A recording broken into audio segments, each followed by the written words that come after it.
So, I want to talk about culture as phenomenology, as the appearance of the evolution or revolution of consciousness as it occurs cyclically.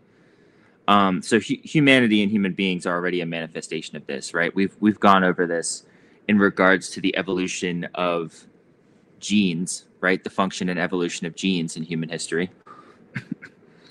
as well as um, species level evolution, right? Single celled organisms on this planet, and we went into the thermonuclear fusionary process of stars, which creates the elemental building blocks of life itself, right? Looking at an expanded mass deep time scale of the evolution of consciousness manifests phenomenologically in the appearance of things, in the appearance of forms. So, really, this is where it gets fascinating, right? Because culture is the aesthetic stage which human beings create that replicates this evolutionary consciousness process, which we experience or re-experience through the aperture of our arts, our sports, our aesthetic endeavors. And our aesthetic endeavors themselves are ways of elevating ourselves toward this direct apperception of the teleological ends of consciousness itself, which is revelation. So this picture here, right here, I think is really strong. It's Satchel Paige at the Braves training camp in 1969, and in the background you can see Hank Aaron, right? So this is an intergenerational transfusion of Black baseball history. I mean, Aaron played for the Indianapolis Clowns toward the tail end of the Negro Leagues. Satchel Paige himself could be considered one of the forefathers of the Negro Leagues in terms of his stature and his persistence in the game throughout the 1920s, 30s, 40s, and even into the 60s when he continued to do barnstorming with Black baseball teams as the Negro Leagues became more of a barnstorming institution and slowly disbanded. So what you're looking at here is, I think, very profound because this maps, again, baseball maps directly onto the political teleology of American history, which is to say, integration as one of the primary fabrics or evolutionary stories that America is telling itself, which is built into the very DNA of the establishment and creation of America in its constitution, right? The essential paradoxes and ideological deceptions and real untruths that were built into the foundation of the American nation, which is to say all men are created equal, when very clearly the people who wrote that document held slaves, right? Slaves operated their households and their plantations and their lives. So from that place, you're looking at this need, right? The paradox that's built into the foundation of the political superstructure of the creation of America. This paradox itself is the dialectical thread, the narrative thread, which is America's confrontation with its shadow, which is to say its disjected body, which is to say blackness and black life in America. And that process, right, all the way through the Revolutionary War, the Civil War, Jim Crow era, Reconstruction, works by W.E.B. Du Bois, I think in particular, are very powerful that mark that period.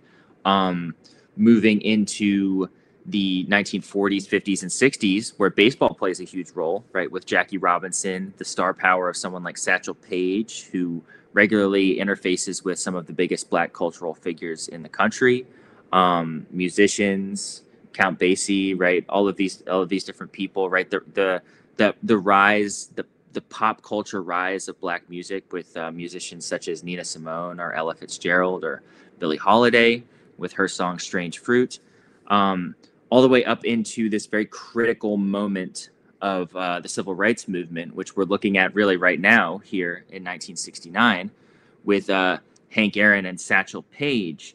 And meanwhile, right, I would say the most powerful, or one of the most powerful intellectual and political movements in American history, the Black Panthers, are really, really, really gaining steam and power at this period of time with Huey Newton and Bobby Seale, and the revolutionary actions that this institution is performing, such as the free breakfast program, right? One of the most powerful political movements in American history.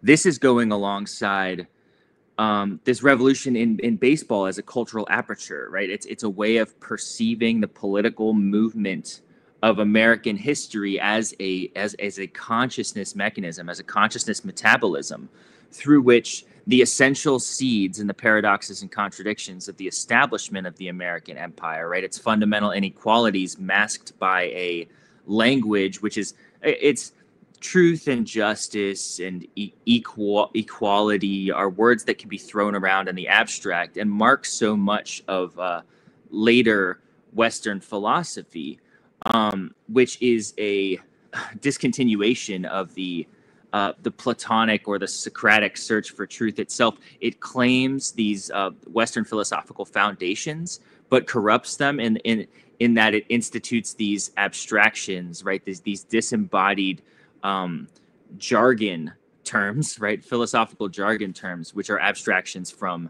real embodied political truth, right? Practiced political truth.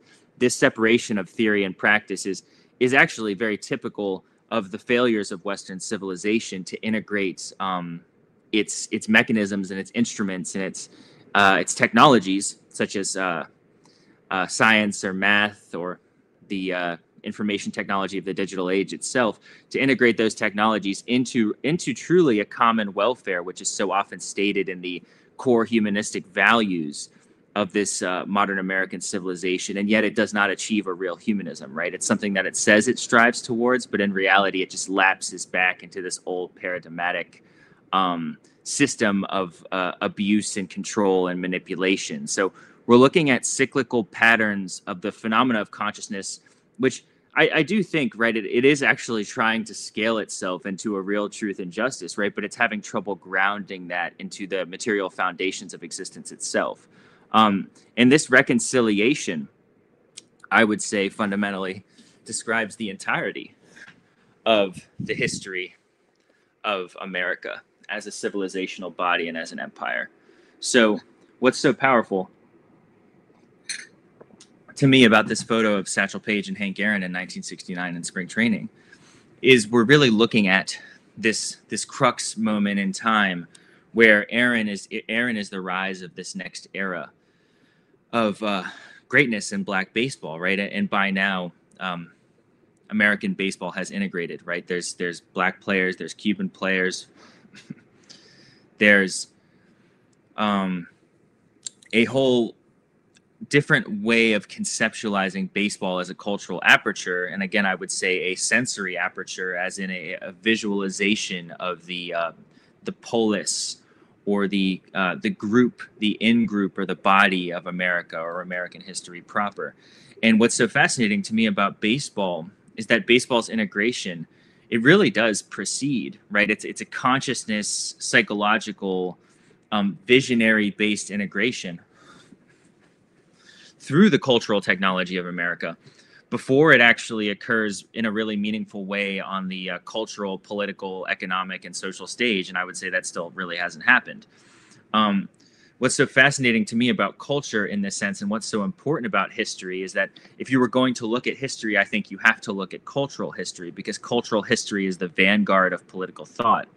What I mean by that is that first, we have the theatrical or the artistic or the aesthetic vision of unity, which is manifest upon the stage of mankind. And again, I'll gesture back to the Shakespeare quote, all the world is a stage and all the men and women are but actors.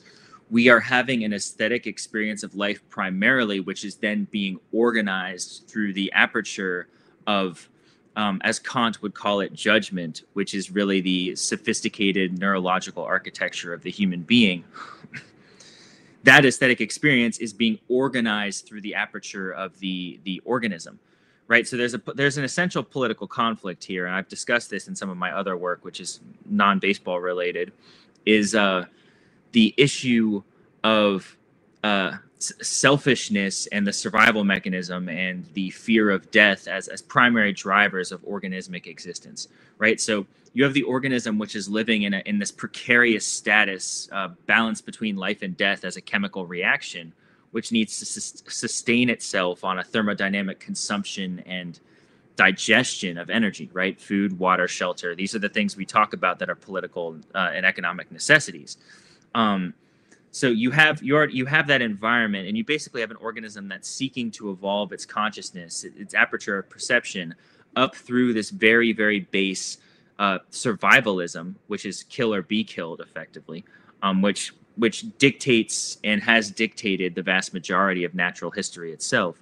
You have this organism which is at this crux point of having a revelation of some sort of deeper meaning or deeper conception of self through the foundation and revelation of consciousness as the entire superstructure of being, the entire aperture through which the universe evolves, and organisms and systems and chemical compounds and genetic diversity and complex biology and the synapses of the brain evolve through this process, which is the innate intelligence and genius of nature as a creative force, right? As a creative force of being.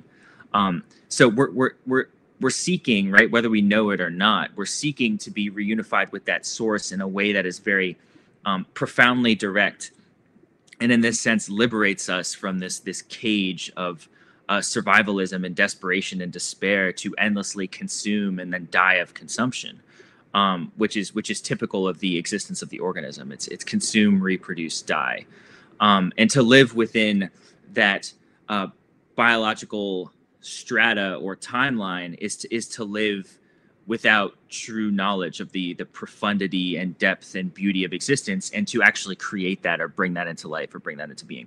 So we talk about unity or truth or justice or all of these highfalutin humanistic concepts. All that those dictate or are dictating towards is a sense of foundational unity in the cosmos, which would grant the organism permission to be reunified with this primary enlightenment, which is a cosmological conception of being or self, which you would just equate to self-realization or revelation, right? Or any of these other terms, like you might use in a psychological sense, self-transcendence, right? As a way of conceptualizing a being itself, which has moved into the transcendental stage of self-realization in identifying with that which it actually is, which is the pure creational and creative energy of the universe itself. And as such, is participating intimately in a total aesthetic movement and motion of the creation of existence. Absolutely. And so I talked about this with baseball, and baseball being really a primary theater and theatrical performance of this aesthetic striving and the beauty of baseball through a non-contact sport, which involves focus and drive and dedicating focus and drive toward the accomplishment of aesthetic outcomes, such as hitting a home run or throwing a pitch or creating a pitch, such as Satchel Paige does. He has many different pitches that he authors and artists himself into being. He creates these pitches along with the foundational mythology of Satchel Paige, the baseball player, the human, and the history of his being, right? So he's a very, very highly realized person, if we want to go deeply into that. But this is not primarily about Satchel Paige. This is about the quest of all life to self-realization and self-transcendence, which is to be reunified with that creative force of existence itself. So when you look at all of the different spheres in which that unfolds, you obviously have the personal or individual, where we talked about Satchel Paige as being one of these figures, this Odyssean figure of baseball history, who himself alters its entire trajectory through his self-mastery and through his mastery of form. But then you also have, which I think, again, is the reason why culture is so important as an aperture, you have the political, social, and communal stage through which this collective consciousness is undergoing a massive sort of awakening project towards this foundational self-realization or self-transcendence as a state of being or way of perceiving or a state of consciousness itself. And so you can see the essential kind of struggle or battle there between these two impulses. You have this survival mechanism, which is highly active, which is the animal body of the body politic proper, which is constantly asserting itself to survive. And this survival impulse is being scaled through the civilizational architecture of being, which is to say, it's legislation, it's systems of power, right? It's mechanisms of economy, it's assertions of caste dominance, class dominance, social dominance, as ways of establishing hierarchy where certain people are granted resources and others are not, right? And this has a slight aspect to do with self-realization, but actually very little, because it's just basically saying you have the materials to self-realize and you are less, so you don't have those materials. But it's a question of actually activating the resources, right, of food, water, shelter, information. But those resources are not activated by those political classes, the political classes who obtain them and who withhold them from the larger body politic. They weaponize them out of fear. So there's no self-realization being achieved really by either side. That's a large portion of the course of history itself and world history, wherein self-realization is relegated to these kind of esoteric sects of mystics or of people who are deeply entrenched in different spiritual practices across different civilizational bodies, which is to say, maybe it's the priests or the magicians or the alchemists, right? These people who are in pursuit in so many different ways of saying self-realization as a reunification with the larger cosmological body or the primordial unity of consciousness and creativity and perception itself. There's many different ways that that's occurred throughout history. And so you have, again, right, you have the creation of religion, which is a way of simultaneously, right, historically controlling this population through fear and through dogma, but also in many ways the creation of mechanisms through which ancient communities and tribes and cultures attempted to reunify themselves with the larger cosmological body, reunify themselves with aesthetic creation proper, and as such break free from the prism or the aperture of human consciousness, which is destined to this very tightly pulled and thinly spread teleology of birth, eat, reproduce, die, which is the animal life, and to reunify that animal life with the total cosmology and cosmological foundational unity of creation, right? It's a sort of subversion and return to the origin or the source of creation beyond the biological language which one is born into, right? It's finding that the deeper root beneath that biological language and that chemical superstructure of the body or of the being, which appears in form. What is deeper in that, beyond that appearance or that perception of form beneath that form?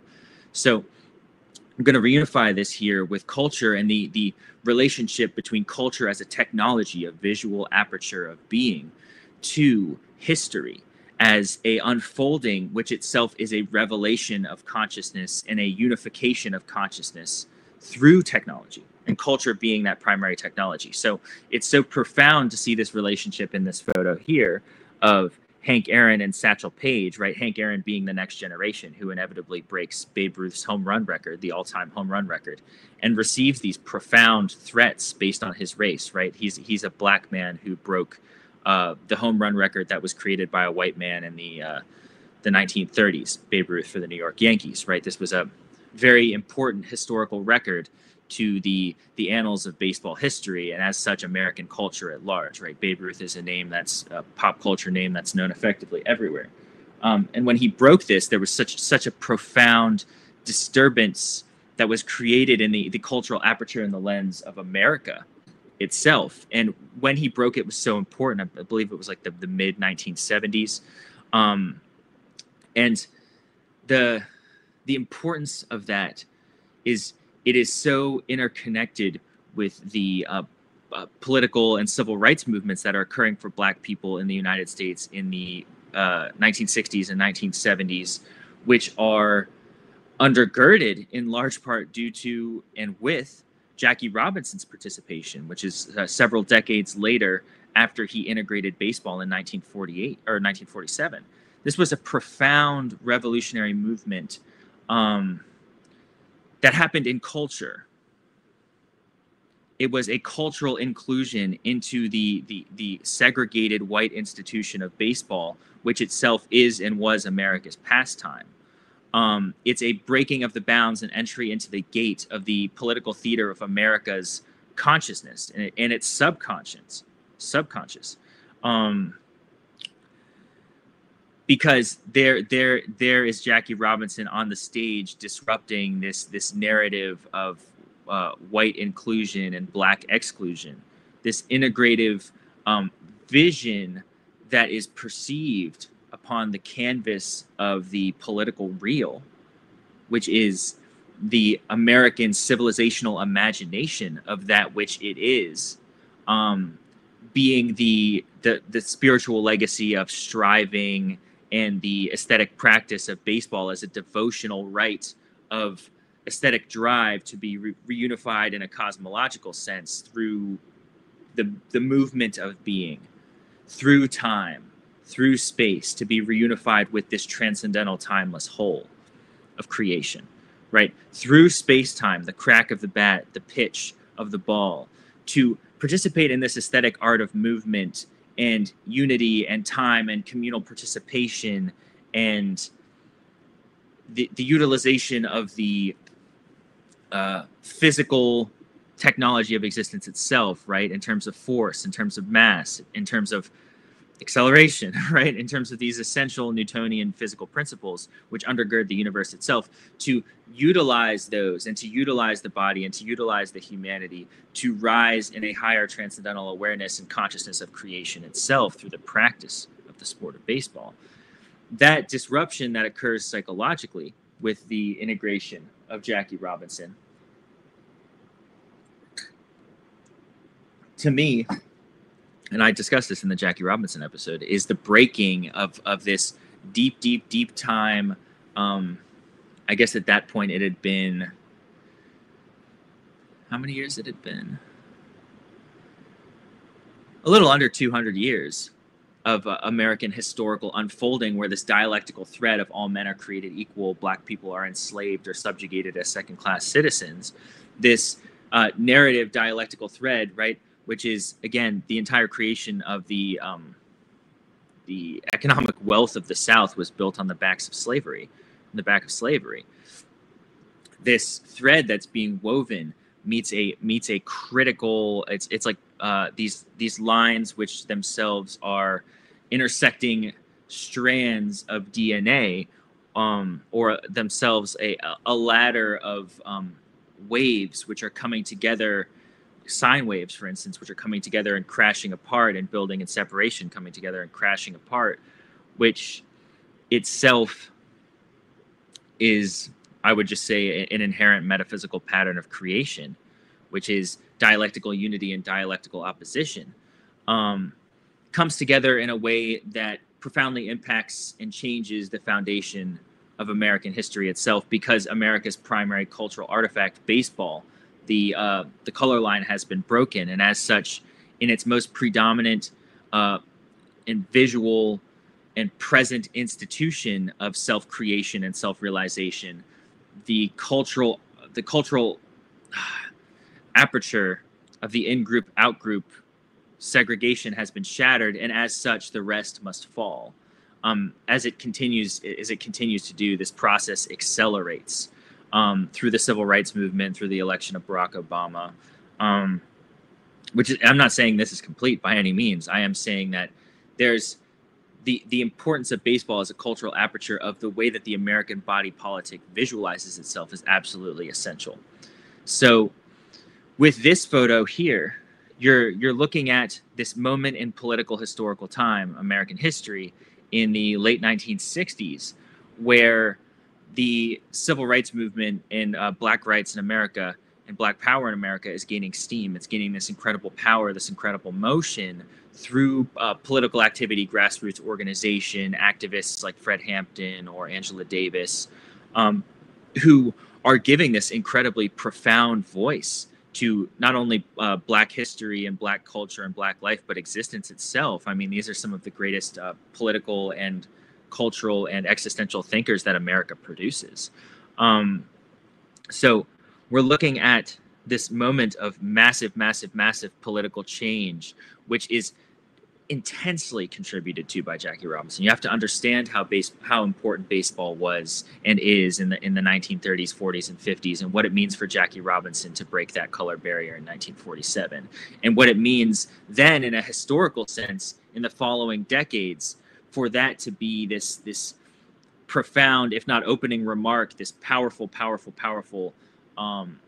propulsion in the political consciousness of America, the shattering of the cultural, visionary, theatrical projection of the American self into political action and political movement and political revolution for the rights of black people themselves on a real practical level. So you're watching this happen in real time in the late 60s. And meanwhile, Hank Aaron in the background of this photo, who goes on to break the most important record in baseball history, which is the home run record set by Babe Ruth, is in spring training with Satchel Paige, whose career is already over at this point. He's going to be inducted into the Hall of Fame just years after this photo is taken. And Satchel Paige is pitching in a Braves uniform, and I think at this point he's 60 something years old. This is an intergenerational transfusion of information, and what's so powerful about the Satchel Paige photographic legacy is that the majority of his Type 1 photos or Type 3 photos, the photos that are taken by media institutions to announce, to project, to transmit information through different newspapers or media outlets, the vast majority of his material, including magazines, is created in the period between 1940 and the 1960s. And the reason for that is that these media institutions themselves are tied to American hegemony, right? It is nothing to do with the Negro Leagues, right? In fact, it's an active opposition to the Negro Leagues and the legacy of Black history and Black baseball because of its segregational exclusionary mechanism. The in-group of the American body politic is determined by and through its narrative aperture, its lens, and its vision of consciousness itself. But with the inclusion, right, of Jackie Robinson or of Satchel Paige into this institutional architecture, which itself is the power system of empire, where all of the money is, the economy is, the lens itself begins to increasingly turn on to Satchel Paige. There's more photographs of him. There's more documents of him. There's more team and capital produced memorabilia or visions of him. The images of him rapidly increase after this period of integration and when Satchel Paige joins the Cleveland team in 1948. So you're looking at, right, it's a domino effect that's occurring in consciousness itself as an aperture if we were just going to zero in on American empire and hegemony, which is itself the vision of truth, quote unquote, through whatever civilization exists at that period of time in history. That movement is a domino effect. It's Jackie Robinson joins the Brooklyn Dodgers in 1947. Satchel Paige immediately after joins the Cleveland team in 1948. You have this dominoes fall, right? So there's more and more historically great Black baseball players joining these teams in the late 1940s and early 1950s. And accordingly, the vision of Black baseball and the Black culture through baseball expands. There's more media, there's more memorabilia, there's more imagery, there's more news headlines. So you're creating more and more and more visibility, and through that visibility, the literal aperture of who is included, why it's included, and what's included, which is as such the vision of humanity itself, right? Who is human, what is meaningful, what is good, what is valuable. That aperture itself begins to shift as well. So you're seeing this domino effect, which is the progressive movement forward into integrative, inclusive, unified consciousness. But it happens first through culture. It happens first through embodied physical culture, which is so powerful because the physical culture is the literal manifestation and embodiment of inclusion in these primary institutional civilizational archetypes, which is itself the theater of consciousness. And the theater of consciousness for America is baseball. So you have this domino effect occurring, and then as you move into the 1960s, it's natural. It's natural that, okay, Black people are becoming included into the cultural mechanism and the cultural institutions of America and American history.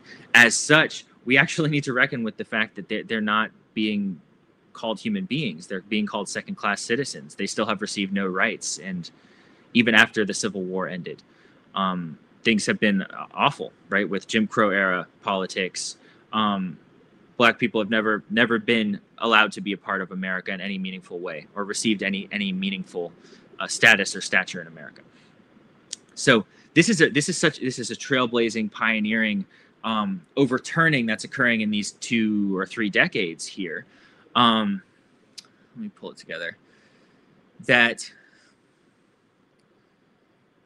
transformation of consciousness itself is the integrative mechanism. It's the springboard through which that movement through baseball culture in an American civilizational historical sense moves into media awareness, which is imagistic awareness, which is a vision of increased unity, right? The expansion of the body consciousness proper. And as such, the necessary revolutionary political mechanisms must follow in order to accommodate this very real rising in consciousness and awareness itself proper. So this is a process, right? It's a process of civilizational or cultural awareness of consciousness. As such, as images arise in the mind, or as awareness increases scientifically, or as certain creative or cultural landmarks, which themselves are undeniable visions of a deeper existential truth, arise in a civilizational or deep human historical consciousness sense, there must then be the accommodating expansion of the vision of self, which as such alters the literal physical terrain of these larger cultural social mechanisms and institutions, which must then accommodate this rising in consciousness and increase in vision. This is the course of human history. So you look at genius, whether you were going to say Spinoza or you were going to say Einstein or you were going to say Bach. You're going to look at genius as an individual force of this propelling of consciousness, this progression of consciousness through which there are these certain moments where consciousness achieves hyperspace or hyperdrive, and there are these profound revolutionary or political or social movements which must accommodate the let's say the Enlightenment era philosophy or the Renaissance in Italy, right? These are emergences of the creative power of human consciousness from individual figures, or even movements of individual figures, such as the Russian intelligentsia before the Red Revolution in Russia in the early 1900s. You're looking at this here again through baseball. In this, I would say it's more of a progressive historical movement of the rising of consciousness, as baseball itself is this stage for this profound intersection of grassroots black baseball by necessity through exclusion in the institution of American baseball, intersecting with the exclusionary all-white infrastructure of segregated professional baseball in America, and this increase in knowledge and awareness through certain figures, like Satchel Paige, for instance, becomes a very, very important figure because his visibility is so strong. He'll go around barnstorming, and just his skill, his ability, his showmanship, his bardic, griotic qualities, draw these massive crowds. He works with Dizzy Dean. Dizzy Dean and him become good friends, and they play together and they stage these barnstorming events together. He's someone who himself is just moving this massive boulder of consciousness. And someone like Jackie Robinson, the two of them play together on the Kansas City Monarchs before Jackie Robinson signed by the Brooklyn Dodgers. Players like Josh Gibson, who reportedly hit something like 800 home runs in his career. You have these figures, right, who are contributing through their individual practice, right, through their talent, through their craft, through their mastery, through their genius, right? Satchel Paige's genius as a storyteller, or inventing baseball pitches, or his showmanship, taking all the players off the field and striking out Josh Gibson.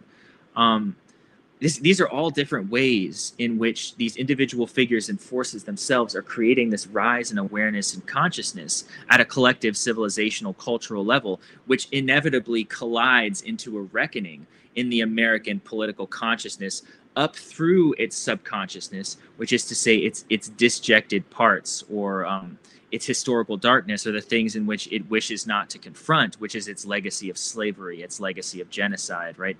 These things that are actually the undergirding and foundation of American history, but are forced into a reckoning through culture.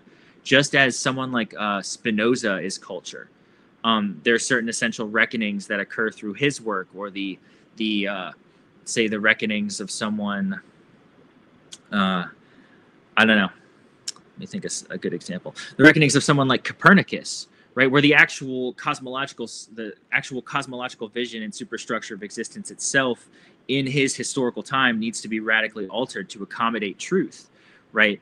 Galileo, again, is another good example.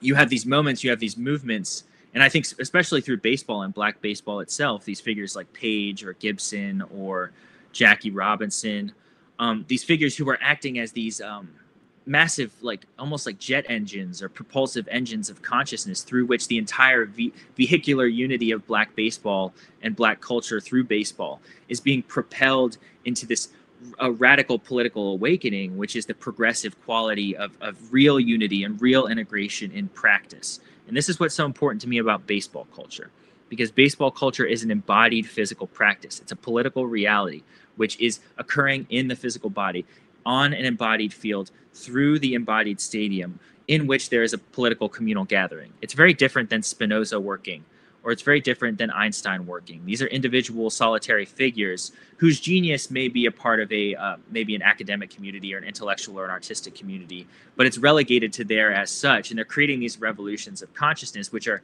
inevitably absorbed by the body politic at large, but not in a really integrated, unified way in terms of the democratic ground of history.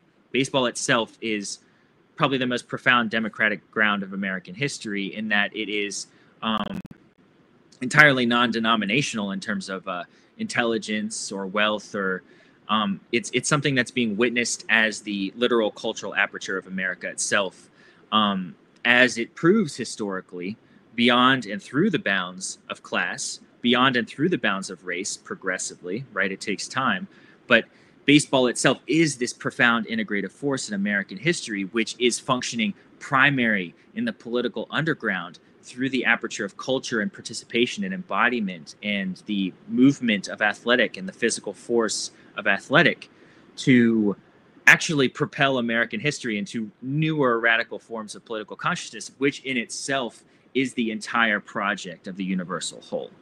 So when you're looking at this photo, you're looking at this profound moment of change that's occurring in the American political history, its aperture and its lens of inclusion, the civil rights movement. And you're watching one of the most important figures in Black baseball history, Satchel Paige, in the foreground, while Hank Aaron watches on, just years from breaking the all-time home run record, which is itself a foundational importance or measure of greatness within baseball itself as a cultural communal architecture, a way of perceiving being, celebrating being, and participating in the cosmological unfolding of the universe itself through aesthetic play, through creative aesthetic play. And we talked about the sophistication of baseball. We don't need to keep going into that. But that's what's so profound about this. This document here is really a document of this moment in time, which is the crux point, which is actually a little bit past, right? If you think about Satchel Paige in 1948, Jackie in 1947, it's already past the revolution that baseball created and the shock wave or the foundational rumbling in the architecture of the American political consciousness proper, the rising into that visibility, which then increases over the end of the 40s into the 50s and the 60s. But this moment itself in 1968, 1969 is the political crux of the larger integrative and integral movement, which is necessary, which becomes possible after the cultural aperture expands through that boundary breaking vision on the theatrical stage of being, in which the narratology of the culture or the civilization itself is disrupted by the radical emergence, as in standing on the stage of baseball history with Jackie Robinson, of the disjected, of the politically repressed, culturally suppressed, consciousness oppressed quality of its wish to forget, which is an intergenerational historic phenomenon of trauma, which resides beneath the foundational cultural architecture itself. So you might say intergenerational trauma as an individual, right? Those are things that you experience through your genes. Those are things you experience through the culture of your ancestry, the things you're taught and you're told and you believe, maybe your religious systems, maybe your vision of self, right? These are all things that it's like a historical architecture or a sedimentary rubble of history, which is inherited, through which you must work back and achieve the originary self. Right? And that's exactly what we're talking about in a larger cosmological space-time sense of achieving the originary self of creative being as the foundation of the universe. We're working through and back through the architecture of the body, the biology, the chemistry, the elements, all of the figures and forms which create this physical body, and returning to that originary creative source through and into aesthetic play as a profound awakening, as a revelation of being itself.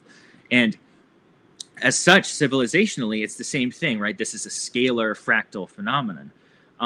We're working back through the civilizational architecture to reveal the foundations in which there is usually always, really always a paradox in a world historical civilizational sense of the ideological or philosophical architecture which creates the foundations of the narratology of the culture or the civilization, and the inherent imbued contradictions within it, which are always that which it is working itself through as a narrative arc or a cultural teleology of being itself, and inevitably collapses into the revelation of that which it forgot or disjected, which is being actively remembered through the process of space-time itself, through the process of awakening, which is a perennial unfolding and a progression of consciousness through revelation. And revelation occurs technologically. It occurs through the body, through experience, through the senses. It occurs technologically, through culture, through the stories we tell, through the theaters, through the myths, through the athletics and the arts that we create. Because all of consciousness and all of existence is always already arising through the experience of the psyche in space-time. We're always revealing ourselves to ourselves. This is an inherent process, but becoming aware of that process reveals the giant subconscious architecture of existence itself and the real priority of existence itself, which is realizing itself through the human, which is realizing itself through human culture, which is realizing itself through cosmology or the cosmos, right? Which is realizing itself through the awakening of the universe in a bird or a plant, right? This is all the same thing. We're talking about the same architecture, just at different scales. So this is a very, very profound moment of awakening that is being depicted here in the American political subconscious. And baseball itself becomes the billboard or the banner which shows us. It's a way of entering into that understanding. Just the same as the myths of Sisyphus or Inanna or Hercules, right? All of these different myths historically were ways of entering into this awareness of the larger phenomenon of consciousness, revolution, evolution, and awakening through the human being, through the aperture of the creation of the human being. That's the brain, the nervous system, the eyes, the ears, right? These are all different ways of sense perception.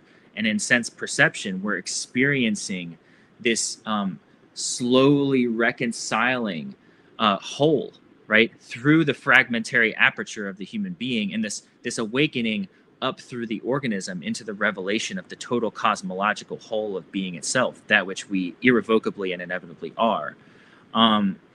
And our cultures are enacting this, and our cultural technologies are enacting this and realizing this. And as such, all of our political movements are necessarily just a narratology towards it, towards that awareness or that awakening. And then as such, there's a radical birth of something new, which is self-realization or self-realized societies or cultures, which themselves are actively participating with that awareness of consciousness, with that awareness of the aesthetic teleology of being, and that return to the creative play, which is the formation of the universe itself. And through all things, consciousness is rising in this profound architectural design of nature, which is the creation of the synaptic architecture of the brain, which I was saying in another post. It's like the Sistine Chapel of nature, this profound, intricate architecture that's being created and constructed through hundreds of thousands and millions of years of nature's progressive weaving of consciousness in terms of a way of perceiving, an aperture which gives us insight, revelation into the foundations of nature. And so this is already all playing out unconsciously. This is already a movement that's happening and continues to happen.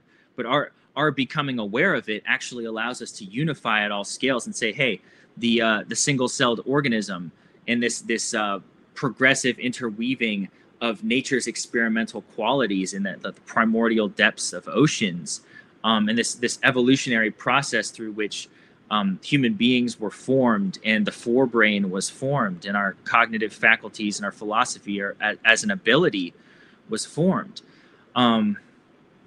through that, we have these cultural theaters, which unconsciously really were playing out this process in terms of awareness of real integral inclusion.